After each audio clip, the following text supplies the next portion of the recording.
Thank you and welcome back for Game 2 of Cloud9 versus Gambit Esports as we shift straight back into Champ Select here. Gambit looking to right the ship after a tough Game 1 loss versus Cloud9. They'll be on the blue side as they'll ban away Aatrox once more. Cloud9 again with the Scion, so maybe looking at a pretty similar start to this draft at least, Spawn. Yeah, and I wonder what the side selection is, whether it's the fact that Kai'Sa right now does seem to be incredibly strong. I thought that the counter pick for Kira was important. I think that whilst that laning phase went poorly, could have certainly gone worse if he was in the counter matchup. So it's pretty, I think, interesting that, you know, not all that much changes. They do give them the choice now, Urgot or Kai'Sa, to ban away, given the fact that they've taken away the Urgot counter pick for Licorice, which of course is the Aftershock Lissandra.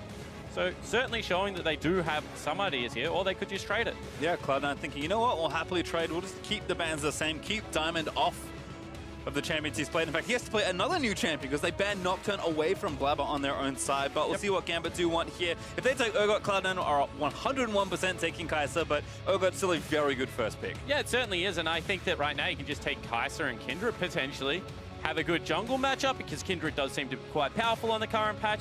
We've seen Blaber play it against the Urgot already, and over the course of the game, learn how the interaction works, so he should be able to navigate that one a little bit more successfully. And it gives Cloud9, once again, a response of a powerful pick. Alistar. Ah, interesting. I wonder if they won't take Kai'Sa here, though. We'll have to see what Cloud9 do want for themselves. Looks like right now Reaper talking to Sneaky, so maybe just discussing, you know, if we give them Kai'Sa, what do you want to play? Already played Draven one time around, and Cloud9 starting to really change the playbook. Mark said don't show new stuff, but they picked Akali for the first time ever this tournament. And I wonder if Licorice plays at top lane, whether this is something that he thinks is a very good matchup. There you go. Solo queue scouting, I know. He's been rampaging through Korean solo queue, is one of the few players from the West that's challenger over there, and I know he has been playing Akali from time to time, so perhaps you're right. Maybe thinking that that's where he wants to go with the 1v1 matchup. Gambit, though, are going to take Varus, and looks like TK may be lined up. What I was going to say is now you can still take Kai'Sa if you want to. Then you can hide your last pick for the other end of the flex, whether it's Akali top or Akali mid, and guarantee a good matchup. First picking jungle out of this rotation wouldn't necessarily be a bad thing. Neither junglers have been picked up so far, Pastry Time, so I think we're going to go fairly far down the lane in this regard. Have to think so as well, and just with a quick check, I believe this is the first Akali all year, actually, for Cloud9, so I've not played a lot of it at all in the matches they have played, but there is the Kai'Sa we expected from Cloud9, and we'll see what happens here in Phase 2. In saying that, it is difficult at the best of times to get your hands on Akali. Around the world, she is one of the most heavily banned champions. There seems to be some good matchups that you go towards. Ryze, LeBlanc, Zillion, as well as Galio have all been shown. Top lane, especially if it's going to be an Urgot matchup, I think that there are certainly ways that Urgot can win that one. If you're able to chunk her out, you can pull her out of the Shroud. Looks like interesting adaptation. Yeah, we'll have to see, but of course we'll look at Phase 2 bans now. All left to ban for Cloud9, continuing to hammer at Diamond's champion pool. Whatever he ends up playing, it is going to be many picks down on his list. And that's interesting, right? Because you think that when you have a look at Blaber's champion pool, he wants to be on something aggressive. And Diamond's played the game for such a long time, so you would think that maybe in a tank versus tank or a team fight matchup, he could gain an upper hand. That game 1 performance was very impressive from Diamond for the first half of the game.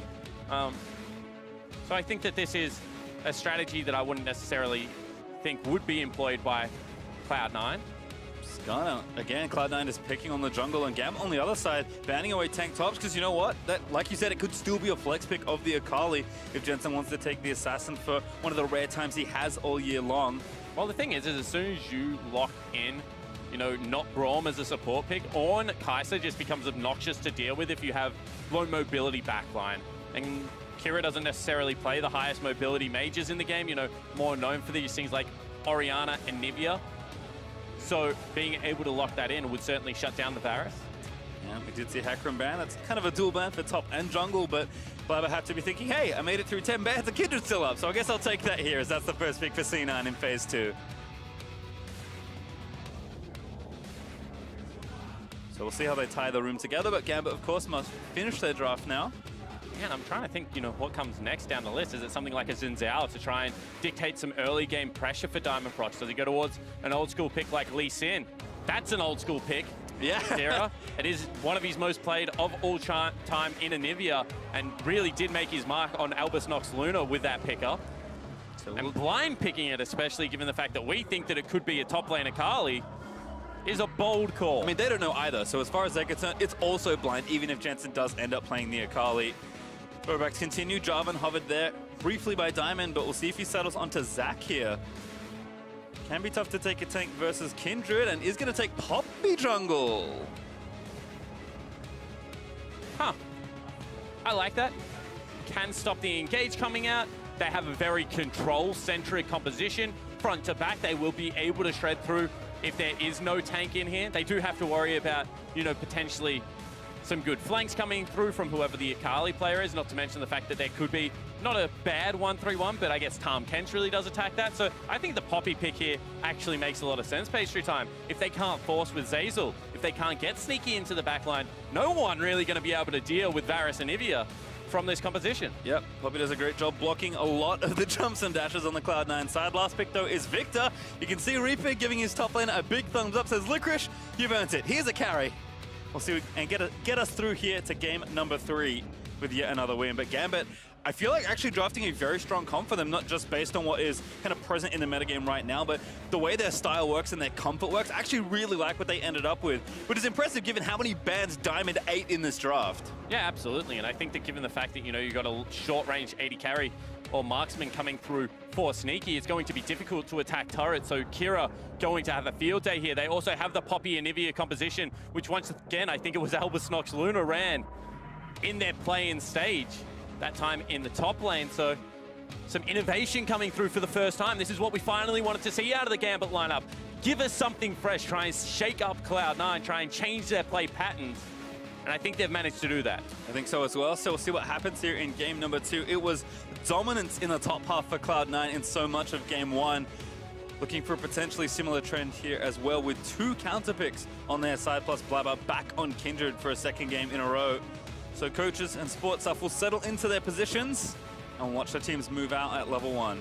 Because the big thing is normally when you play Poppy, you can't gank mid lane. It's actually one of the hardest lanes to gank, you know, not many walls. They have to seriously misplay for you to be able to get it. With Anivia, you can gank anyone, anywhere as Poppy, as long as Anivia forces them in the right direction.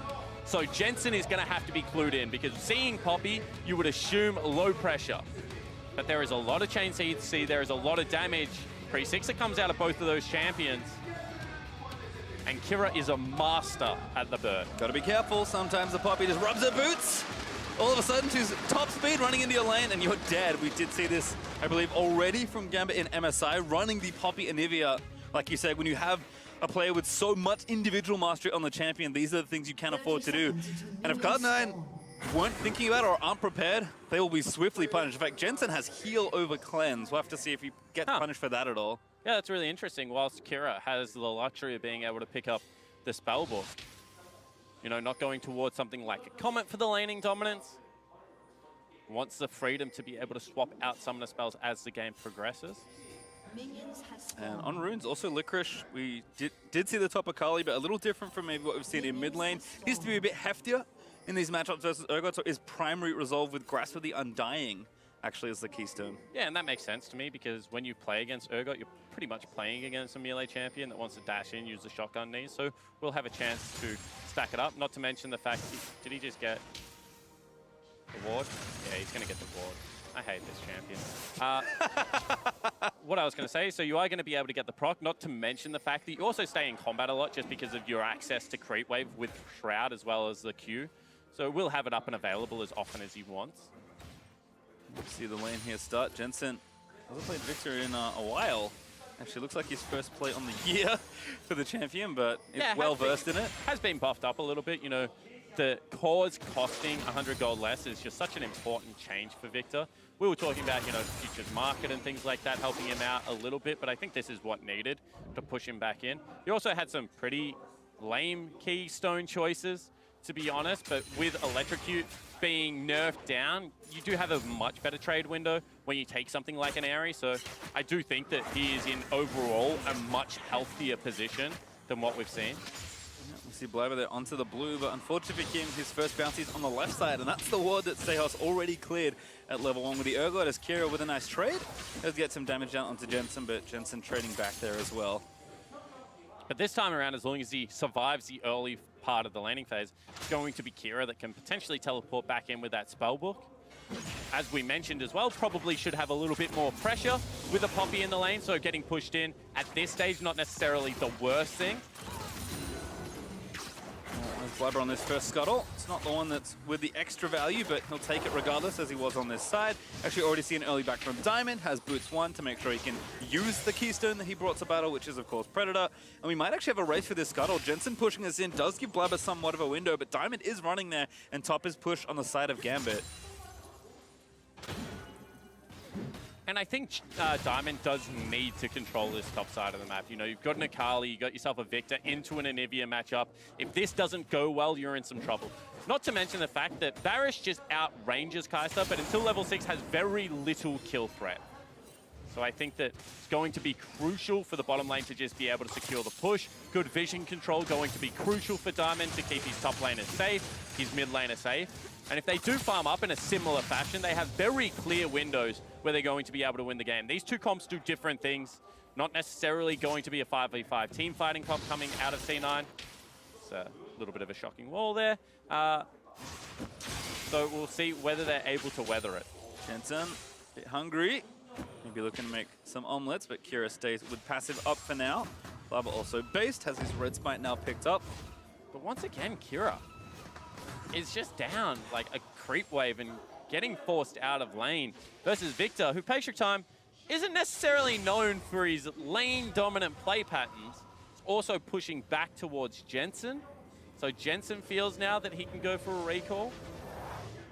Kira stays out of vision and is now going to move in to pick it up, but Blaber maybe sees a passive he can pick up. Disaster.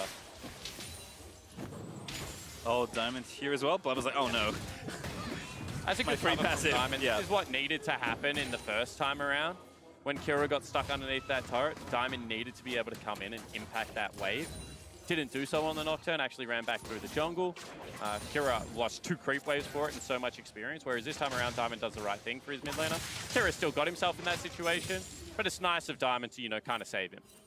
You can see Licorice is struggling, at least early on in this matchup. Pstejos up about 10 CS using that strong early power that Urgot does have. This is kind of what happens with a lot of Akali lanes. You try and live, you try and heal up as much as possible as soon as you have access to level 6. Even without Ignite, you have kill threat on nearly everyone. We'll be interested to see how she goes against an Ignite Urgot top lane, who probably is going to come back with a Kindle gem on the first shop, so should be quite tanky as opposed to a lot of the top laners that Akali's able to find. Not to mention in the 2v2, Akali does do a very good job of killing the jungle a lot of the time. Whereas Diamond is going to be very tanky in this game. There's going to be a Cinderhulk Poppy coming out, so not necessarily going to be the same impactfulness. Ooh, nice ward actually from Gambit. Spots Blaber flipping through the lane. Kira came back to the lane with no pot Patient Time. That seems bad. Yeah, given the trajectory of this laning phase so far, I'm going to have to agree with you. Blaber here also back on, I believe, the bounty as the crab does spawn, but Diamond is going to try and snipe it here. Maybe he doesn't even move out. Blaber just smites it and walks away. Now Diamond wants to try and get a kill, but Blaber over the pit flips back and he's fine. And there's nothing Diamond can do. His mid lane is getting pushed in so far that he needs Pstejos to be able to rotate across. And Kira. Last charge. Jensen going to get some damage down onto the egg as well. Probably not enough to get a kill, but picks up the passive for nothing. Once again, the lane is just in a shocking spot. And this is becoming a real problem for Gambit fans. You cannot fall down this far. We'll have a teleport to get back into lane. Oh. But again, Jensen just trimming the wave, keeping it back. I mean, this is what he was known for so long. Building up big CS leads just by controlling the wave and outlaning you. Has not done that for quite a while all year long, but is really giving Kira the hands in these first 2 games as Lodik does TP back down the bot side and chunking sneaky away. Does have his heal, holds on to his cooldowns, but he's probably going to be forced out of this lane. Licorice again. That's perfect execution 1 into Shroud. Pstejos knows what's up now. Does get the flippy around, needs to try and flash out of the way, but Blaber here. Ulti is going to miss. Licorice maybe looking to go back through, but Pstejos flashes out to safety. Does get the flash, but survives a 2v1, which is very good, because right now, if you are the Gambit lineup, you must be able to win bot and top very hard. Mid lane is going disastrously. Kira now with the ultimate, if he gets a blue buff, will be able to secure some more farm. Stejos sticks around. Good vision here from Gambit, though. Does mean that Stejos will be safe, and Licorice not that healthy. Although Ultimate's being down mean that he's probably not in too much trouble and still going to try it. Back into the Shroud, Stejos uses his dash away. Blaber going to dive him, looking for the first blood one more time, and he's going to grab it. Yeah, and that's just greedy from Stejos. Wanted to still challenge the minion wave. Didn't think they could get on top of him. However, Blaber's willingness to burn summoner spells and generate advantages once again comes up crucial for Cloud9. And this time we'll see if Licorice can have a different looking game. Still had a good poppy game in game one, mind you, but now on a champion that can really snowball things over and is getting the attention this time for Blaber. As we'll take a look at our Acer Predator replay. Yeah, and Stejos just thinks that he's going for the mark. That Licorice does the right thing, pulls his jungler back up, gets the maximum distance on flash dash there. And I mean, that's a pretty easily executed gank coming across, and unfortunately for Gambit, their mid laner is now losing. Their top laner has just been equalized after a very impressive early game. Pressure once again on Lodik and Edward to be able to make this game work. And looks like using that bot side pressure to bring Kira and Diamond over. Defense already mounting for Cloud9, though. Sneak in Zeyzal back off. Blaber's on this side of the jungle, and Jensen is going to move back around as well. Once again, a wall not connecting there for Kira. And now Kira is very slow. He doesn't have boots pastry time. Doesn't have passive either. Does have his flash, but is already getting ulted by Jensen. Zeyzal looking to make the combo happen, but Kira does find the good flash.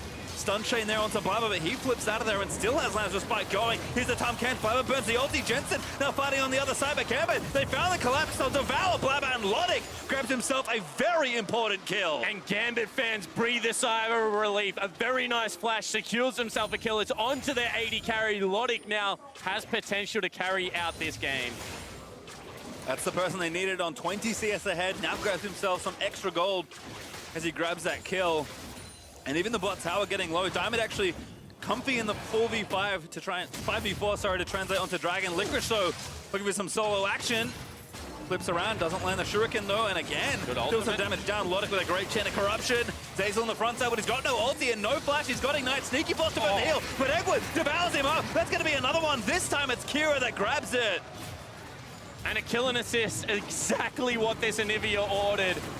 Now all of a sudden, Kira also is feeling pretty good about the pickup. The utility of the Anivia coming up massive, and the bottom lane turret also very low pastry time. So this game on the bottom side of the map could explode at the moment's notice.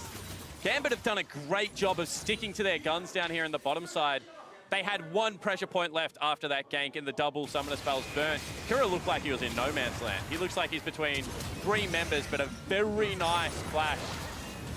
It means that they're able to combo out onto this Kindred, and maybe forgetting about the Tahm Kench ultimate because it's not really used as combat ultimate in these kind of situations all that often. Blaber goes down, rookie mistake there, splitting from the rest of the team, and then leads to this play, which is arguably bigger, because this is Lodik in the 2v2 showing how dominant the Varus can be. Zeyzal obviously not having the ultimate available means that he's taking maximum damage to the entirety. And giving it over to Kira means that he's now in a situation where that 30 CS discrepancy is still massive, but not as impact. Certainly softened by all the gold he got, and Gambit got the Infernal off the end of that play as well. So grab the first Drake, and it's a spicy one as Gambit looked to mount a small comeback here in the early game. It did look like, once again, Cloud9 had the pressure, and they will continue to try and snowball. Licorice is going to dive in, maybe fancy themselves a tower dive. Stejos no flash right now, going to get flipped back on. The Shroud down. Power hit tags him, and Blaber not quite in position to finish that off.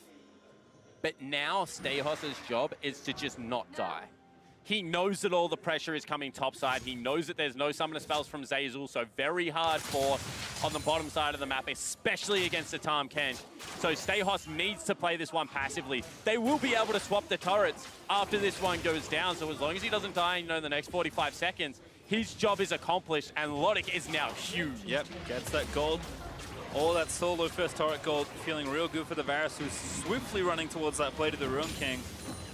Diamond here, going to clear out this ward. You can see Kira with a bit more mana, a lot easier to clear out the wave and just ignore the Viktor from trying to harass him. Despite, again, that CS difference still very good in Jensen's favor. Kira can now push the wave and leave, which is exactly what he wants to do with Diamond. Yeah, and since the changes on the trading pattern of Anivia, now you can't just ulti E immediately. Honestly, Anivia is kind of 1 to 9. Just sucks. You need blue buff, you need to be able to get some points in your other abilities. It's no longer enough to just be able to ult E someone and have a untradeable window.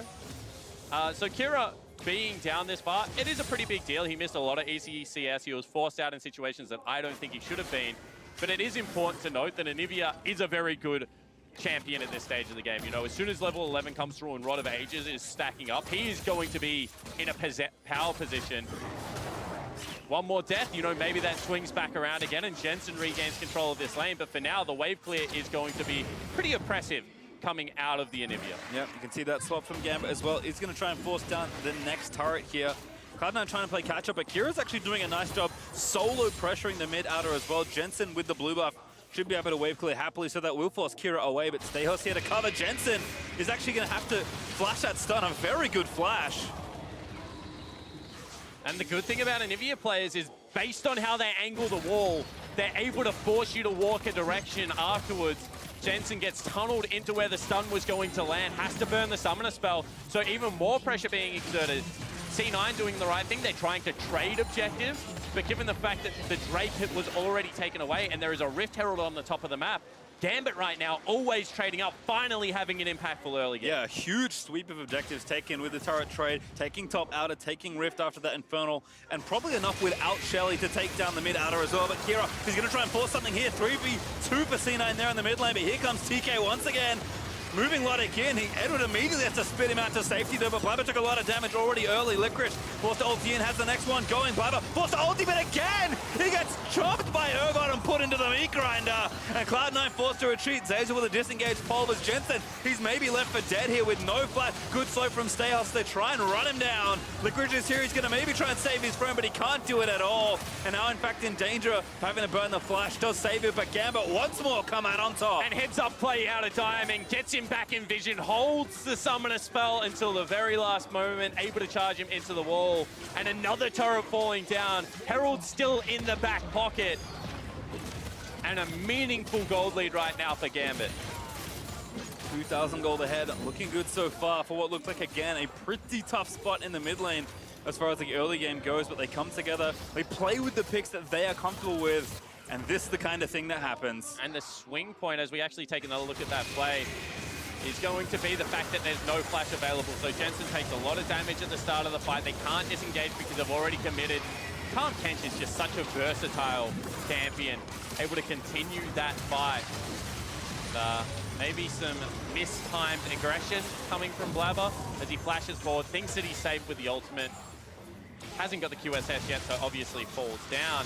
This is a flash I'm talking about. Flash, you would think a charge is going to come across. No, hold the cooldown, make sure that you guarantee the wallbang and able to pick up the kill. Yep, so scoop it up there. In fact, maybe Blaber thinking that the bird did not have passive, but not true. Kira will lose it now, but his general headstrong play, which is certainly something Blaber is known for, does cost him in that situation. So Gambit continuing to find advantages, and like you said, with the Rift Herald still ready, should be a pretty free tier 2 to take down.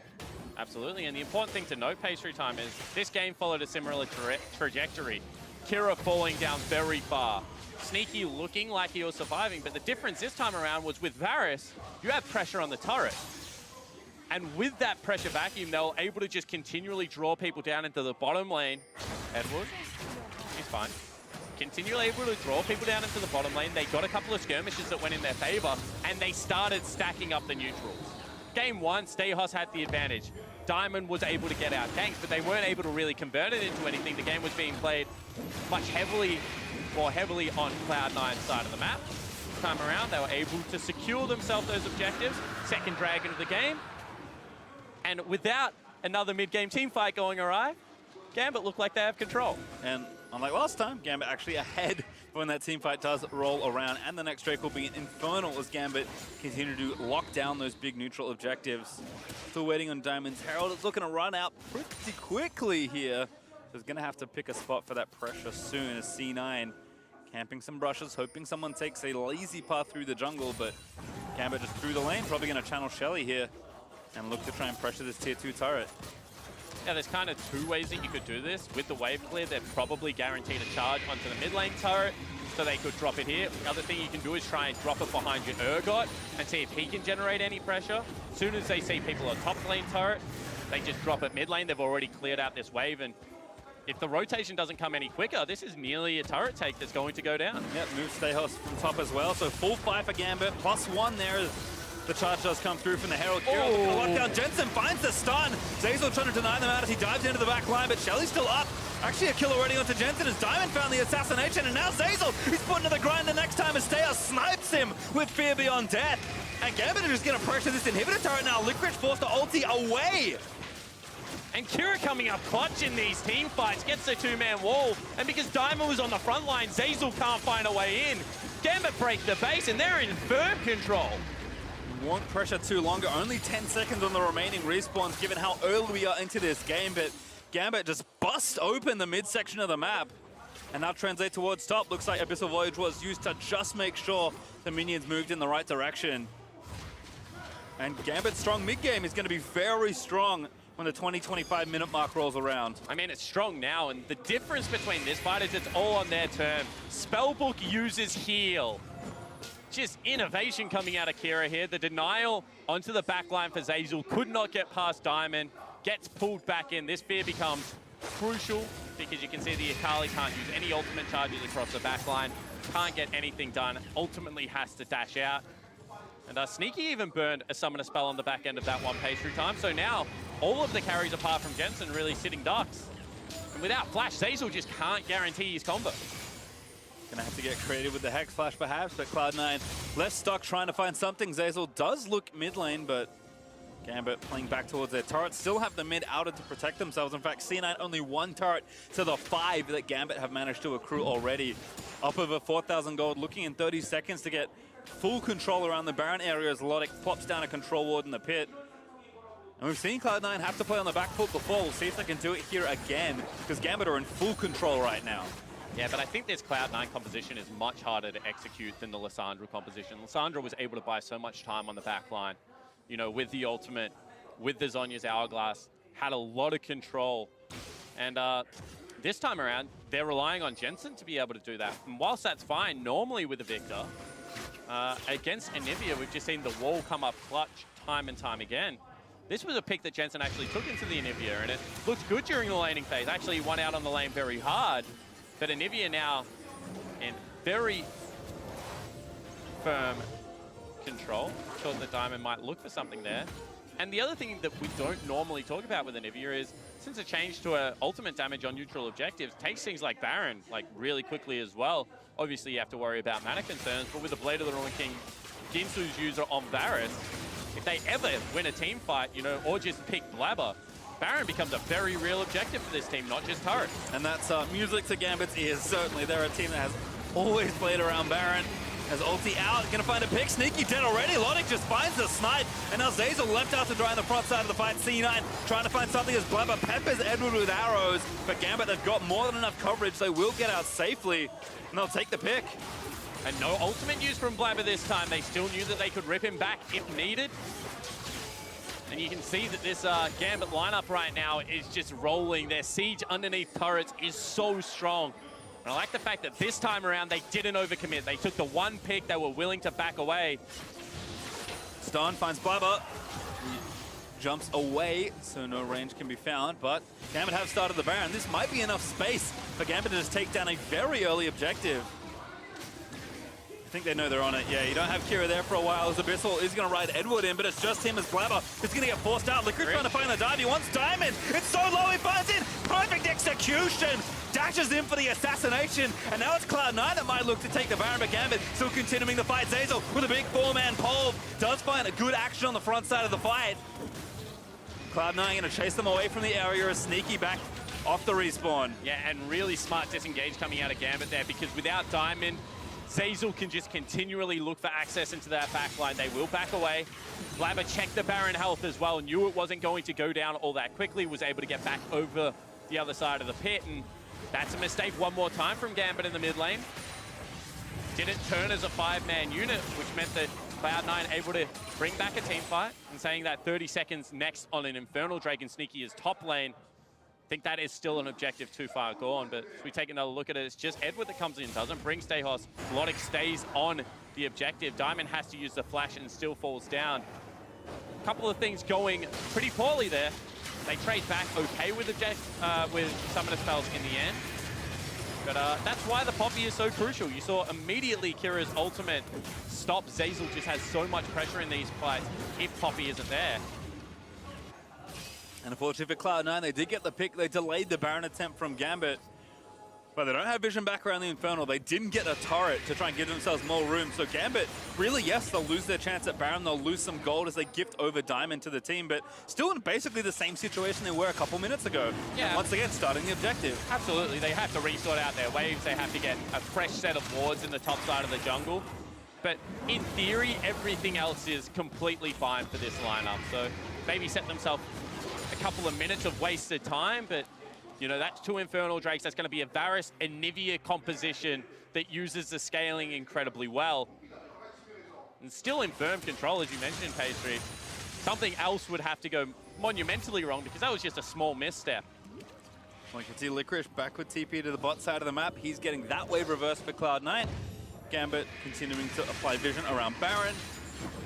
Know that they need to continually present this threat to Cloud9, and if they ever slip up, that Baron will die pretty quickly. Nice ward left side of Baron though from Cloud9, trying to get themselves the vision, and Kai'Sa checks it, but knows now that there is no one there at the moment. Yeah, and that ward's a little bit further up because most of the time you do sweep to the top of the corner now, so they are trying to get a little bit clever with it where they're positioning their wards. I think that if Kira and Diamond actually go to the choke point next time as opposed to around the wall, they have a much better position to be able to cut people off. Funneling between Raptor Camp and Red Buff, not often talked about, but Anivia's wall is so big at this stage of the game that it will cut off the entire area.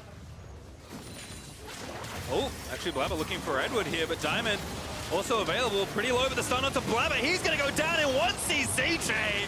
And Stejos still ready with the ulti, so it's going to be Zeyzal served up next. Here's Licorice going to try and save the back end of the fight, but Fear Beyond Death will snipe one as Stejos grabs the double. I mean, Licorice, what can you possibly do here? As Jensen is cut off by a wall, dancing around the Anivia Storm, and that's another great stun from Kira. Heal out there from Jensen to try and save his life as Licorice has dove in to try and do something in the fight, but he's going to get wall banged by the Poppy and taken down by Kira, and Gambit can do no wrong. Looking to continue the fight, not able to find Sneaky, but they will take the turret. Pastry time. And you can see how well the Poppy works against the whole comp. Licorice comes available for 1 second in the smoke, gets tackled out of it. All of a sudden, a steadfast presence comes up, can't dash back in. Just so much going on here. They're going to take the recall. Not going to greed out for the Baron this time around, just taking the advantages and continuing to grow the lead. Yep, they grab gold, they go back, they spend it, and they'll run back to the pit for another go-around as we'll watch this one again. Blaber really wanted this kill. And look at how much work the wall is doing. Zeyzal, once again, thought he had the initiation, gets knocked out of his headbutt pole combo, gets bought in. Jensen has to run away from the spear, and then Licorice is just trying to buy time, but the wall cuts off the entire choke. Jensen doesn't want to burn summoner spells, in the end has to use heal. This is what I'm talking about. He's technically in smoke, he gets tackled out of it. Steadfast presence goes up between him and the Shroud. And Diamond just playing these team fights, even though he's 1-1 and 6. Like a madman. Still 70% kill participation and doing what he needs to do for his team. Stejos also having a field day on this Urgot right now. Blaber again looking for someone. The jungle's not a bad pick, but Edward is going to stave them off. Has the Devour to keep Diamond safe, so Cloud9 can have to wait it out. They do have the speed shrine vision around the Baron, so they know Gambit's not on it right now, but that threat will continually be presented until something breaks in this game spawn. And they need a couple more items. You can see that Jensen has got towards his Rylai's. He should have more control in these fights, but still hasn't got himself a Void Staff. Edward face check. Trying something again, Edward. Pretty tanky. Ulti is going to get moved out by Sneak. I think he might have flashed out of the way, but Zeyzal already too low. Fear Beyond Death grabs him again. Stejos with the snipes as Licorice is trying to dive the carries here, but he's out of ult charge. Is now forced to flip away. Lodik with a wonderful flash. Insane outplay with a Gambit AD carry. And Cloud9 again left to defend their inhibitor as Gambit charged into the base. Yeah, this time Lodik is low, but they're going to look to take the inhibitor down. Sneaky doing what he can on the back end of this, but right now, it seems like they're too far ahead. Oh, Jensen flash is good. But again, the wall plus Poppy threat was there, and now Stejos is just going to dive the Nexus turrets. Blaber, he's ready to defend. He's got his ulti. They might actually find a counter kill here. Stejos finally goes down as Blaber puts the respite up at just the right time. And Gambit, have they gone too far again, Spawn? Looks like that's the case. Sneaky doesn't have ultimate. The disengage is going to be secured by Kira, but without your AD carry pastry, I don't think you should be diving Nexus turrets. Stejos feeling it at the moment. He's 6-2-2, but that was a meaningless death. Certainly was. But once again, the team fight starts off. Edward face checking. As you said, he's pretty tanky at this stage of the game. And the wall just cuts Sneaky out of the fight. Unless he wants to use ultimate immediately, cannot get in. This is a nice beginning for Licorice. He forces 3 members back. However, a very beautiful flash out of Lodik, as you mentioned, gets him to a little bit more safety and ensures they win that fight. I think they should have just taken the inhibitor. The fact that they were willing to continue past it without Lodik here, who is so much of the gold lead, is a little bit of a worrying sign. If this flip lands, you probably do kill Jensen, but I don't think you can end the game still. And if it misses, then you get forced out of the base. Once again, you give a small advantage back. And it's not losing them the game right now, but it is just making the game become a little bit more protracted. Sneaky's picking up half items here or there. Once again, if he gets towards the 3-4 item mark, this is going to be a difficult game to execute upon. And not habits that Gambit want to build, given that we could be in for a long series. And with the stakes so high, Inhib mid also still up, so Cloud9 didn't even lose that and open up an additional bit of pressure. However, check the right-hand side of your map. Infernal up in under 10 seconds. Ooh, Gambit will stack their 3rd if they can take it. I feel like Cloud9, they have to fight. You have to give? Yeah, you got to give. Feels so bad to give here. I mean, I agree, but there's no way in like 2 items plus components you're going to be able to win this team fight. I think they use it to control vision, continue to try and buy some time. Because really, that's what you're doing. You're racing against the clock. You won a game against Elder Drake Baron. Triple Infernal whilst a hassle. Till the Nexus goes down. Certainly does not win you the game. Heard it here first. Just a hassle, folks. As Jensen barely going to miss out getting slowed, but Gambit again back to the scene of their last crime. I'm ready with a potential flank play, Blaber. And you see they've learned their lesson. They can't move through that choke point. Kira not in vision. But if they step forward, he just takes out everything. Another flank here from Licorice, though. It's not Lysandra, but he maybe can make something happen. Eyes on Lodik. Inhibitor will fall down. Cloud9 do not leave to defend it. Diamond in, but it actually get knocked around. He's dead. That was too far forward. Now 5v4 for Cloud9. And he put up the steadfast presence. He thought that he had a way to deny the engage. But as soon as that happened and it fell off, then Zeyzal was just waiting to take out the whole team. Diamond has to go forward. Cost him his life, but once again, Cloud9 just buying time. I feel like I keep going back to it, but Gunblade, you know, QSS finally there for Blaber. Do they just actually try and take this Baron? They've got less than 20 seconds, but they are going to try something here. Gambit must defend Anivia, not bad in this spot, but the Baron is dying very quickly. They're going to go back in, they look for the engage, they find Stejos, the wall cuts off half of Cloud9 as Licorice comes into the backside of the fight. They're actually going to try and cut him off. Licorice, he's just buying time. He's on to Lodik, that's Cloud9 Baron. But Licorice, can he magic his way out of there? He's dancing around his shroud, PE1 over the walls. He punches out from the rest of it. And C9 needs to run. Abyssal Voyage there. He's going to try and cut off Sneaky, but he KIs away. Still dead though as Lodik finds a snipe. And Jensen is just going to try and cut them off. A good flip from Stejos, but he's been left out to dry by the rest of his teammates. Zeyzal re-engaged. That's the kill for Cloud9. And Kira just couldn't go with the team, not that mobile. Cloud9 take the 1-for-1 trade, take the Baron, and pastry time. They might be back in the game. I mean, it was, what, 5,000-6,000 gold ahead from Gambit at one point in the game, and Cloud9 have cut it all the way down to about 2. And somehow in this game, they're the first team to grab the Baron. Take another look at this one. Really nicely played from Licorice. He creates so much space. I said he's not the Lysandra, it's going to be more difficult. But in this situation, the only place to go is forward. Zones Lodik from the entirety of the fight. As long as Licorice is there, Lodik cannot attack anyone else. And because Kira goes into the pit and doesn't choose to flash the wall immediately, he is not in the fight. So Gambit continuing this is actually continuing a 3v4. And Stejos realizes that way too late, has gone over-aggressive for one too many times this game. Cloud9 Cloud9 can start believing again. Yeah, I mean, they hold on to Baron on 4. Sneaky did die, but he's 3 items for Jensen. Working towards that as well for Licorice, and now finally able to start a siege here. Stejos forced to dash away, and mid-outer turret at 32.5 minutes is finally claimed by Cloud9. And you have to talk about standing gold, because they're able to also grab top outer turret as well. They get it back within 1,000. The split push is still going to be there for Licorice. He's approaching the 3-item mark as well, and can he kill Stejos? Probably not.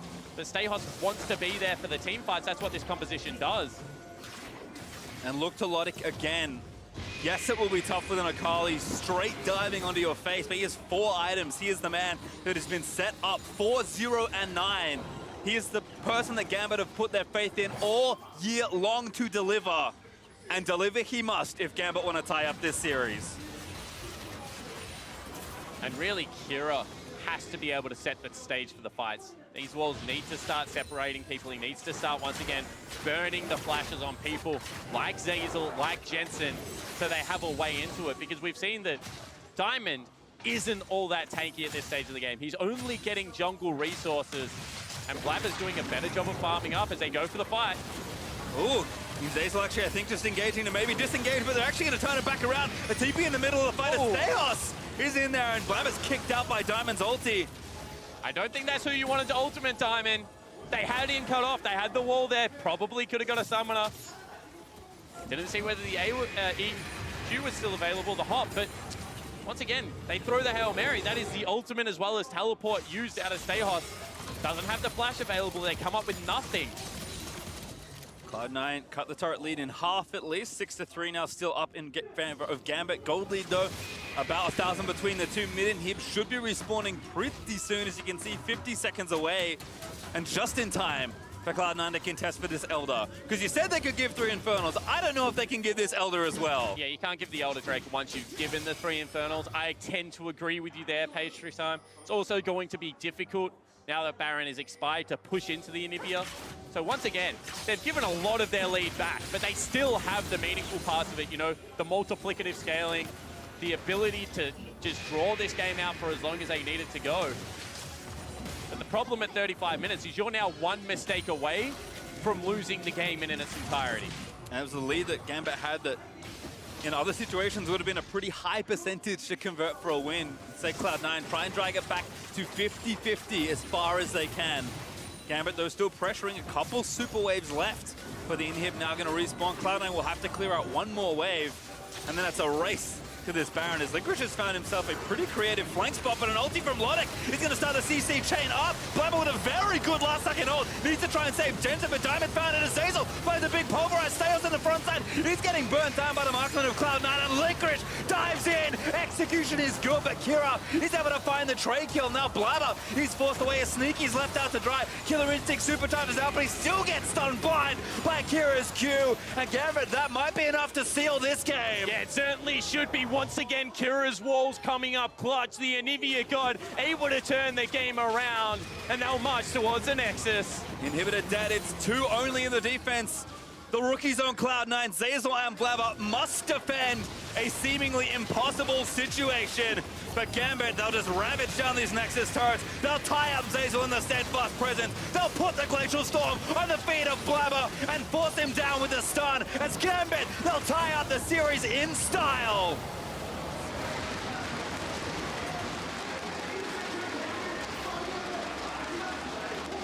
And all of the win conditions that Raz highlighted at the start of the day, the innovation, the carry bot lane, and ability to neutralize Licorice were all there in that game for Gambit. They turn it around. I mean, with a couple of less deaths in that early game, that is an mid-game, that is an incredibly clean game. Never looked like they were in any danger of losing it, even after giving up the Baron, and that is a completely different Gambit that we're seeing now that they've gone back to comfort. It does feel like, yes, there's still that worrying voice in the back of your head saying, why do you keep being over-aggressive in spots and giving away too much? But I agree, apart from that, Gambit, when they're playing their style of League of Legends, look very, very strong. And that was with a disastrous early game on their mid laner. That was with Kira once again getting forced out of lane. I think that, you know, there are still things to improve on, and yet it's starting to go, it's starting to build, and when you win on comfort, that confidence starts coming up, and no one would be feeling it more than Kira than Lodik in this best of 5 now. Well, certainly fun as we do have a series on our hands. But for more on how Gambit picked up that win, let's hear it from our analysts. And I'm just going to go right ahead and say that my analysts are geniuses because they said 3-1 prediction with C9 not right yet. dropping at least a game because of some fuddy draft. So we'll see later. Yeah. Let's sing the praises of Gambit, though, in this game specifically. Much like in game 1, in the early game, they are proactive. They try and make things happen. And I think this was also the key after that game 1 to do that and do maybe even more of that than in the first game. Yeah, I really enjoyed it just based off what we saw from how they played around Anivia. Remember, this really felt like an Albus Nox Luna competition from the members, Kira and PvPStejos. Poppy, Anivia wall, one's wall stun, play around the mid lane. It was so frustrating for Cloud9 to really get the fight down. Gambit would toying with you. Yeah, there's Blaber. He must be the most Urgot ultimate target of all time because he always jumps forward. He's always playing a squishy champion, and he always just uses his mobility to get in range. So he's just like sitting there, this pinata, and he always gets popped. So before this segment, Mark told me, you know what, I'm going to really praise the Gambit for doing well, and I'm going to be careful not to be too hard on C9 for it. And now you go off and you're immediately Can't do it. like crucifying do it. Blaber. Well then, tell me what you disagreed with in this draft, Mark, because it looks to me like they did get a couple of components that are good for them, like the Kai'Sa. Yeah, there's a lot of good food, but if you mash it all together, it doesn't taste good. That's basically what this draft is. Like, Akali flexing the top lane can make sense. You don't flex it into an Urgot that you're going to lose. Your bot lane is also a losing lane, and your mid lane is a good matchup for the most part, but it's not a supportive control mage. It is still very much a carry-oriented control mage, so it's nothing to protect a Kindred when he goes in, like we're used to seeing out of C9. So these are the kinds of drafts I did not want to see, not just because they're not good at them, but because it's showing your hand that, like, hey, Licorice plays Akali top. Yeah, and it doesn't really give them focus, too. I'm looking towards what Cloud9's draft actually looks to achieve. It's very much, I'll sit back and I'll wait, but who is your primary engage point? It would be the Alistar, but if you're losing lane that heavily, you're not really a tank. You Into a Poppy. Yes. So one other thing I want to mention is that, you know, we were hard on Kira. We have been for the entire playing stage. But as we look at this next replay, Raz, you said it. This is something he is used to, and it doesn't matter if he doesn't do well in lane. He wants to do this. That's why I love the Poppy pickup with the Anivia. Remember, we've seen this years in the past. You know, CLG got bopped with it. G2 got bopped with it. This is when Albus Nox Luna made their composition known where they would just have hectic team fights around the mid lane, and then Poppy stun became reliable. Because Poppy's E, you're like, well, you know, you're not going to get a fight until you look for a flank. You're more of a disengaged champion. But when you have a wall just literally built up for you, you can just go straight forest. And this is one of the big advantages Gambit will have is just different looks and comps than anyone else is playing in the world, and it's stuff that your bread and butter is. We wanted to see. Yeah, this is what we want to see because, you know, Anivia is not super meta right now. Some people play against it, but they often don't always play against it with that Poppy, and those are two of the best champions for Diamond and Kira. So I really liked what they did with the draft, and they did a great job from the mid-game onwards of working as a five-man core. I agree. I also think bottom lane in general, Edward and Lodik had a much better showing. That Tahm Kench really doing work for Edward. But I do also want to highlight these moments where C9 could come back in the game and where Gambit, much like in game 1, just goes a bit too ham.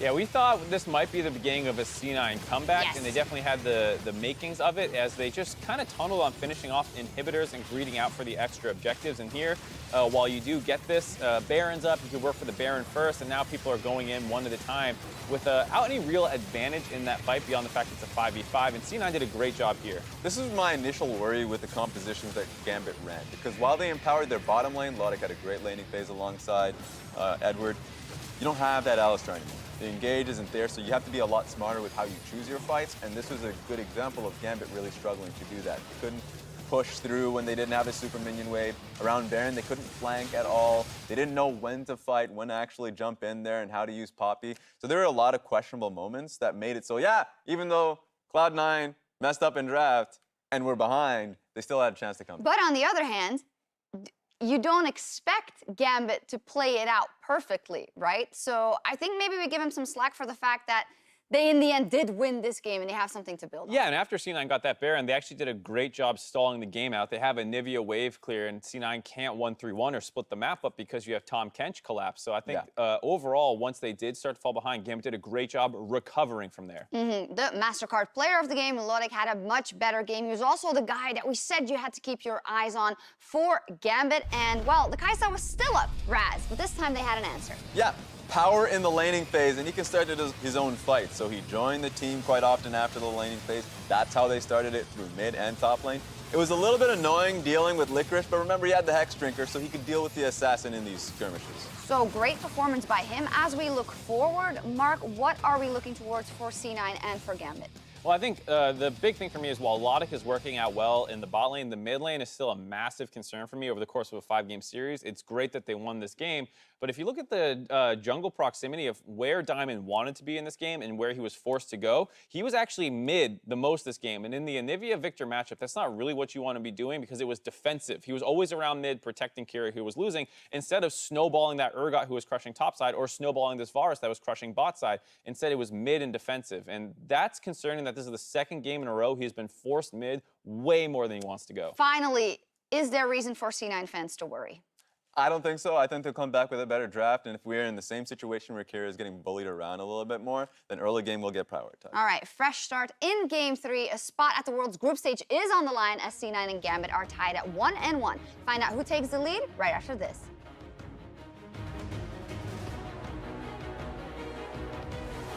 Here's the Tahm Kench, Blaber burns the ulti, Jensen now fighting on the other side, but Gambit, they found the collapse, they'll devour Blaber, and Lodik grabs himself a very important kill. Blaber forced to ultimate again! He gets chopped by Urgot and put into the meat grinder. Oh, lockdown, Jensen finds the stun. Zeyzal trying to deny them out as he dives into the back line, but Shelly's still up.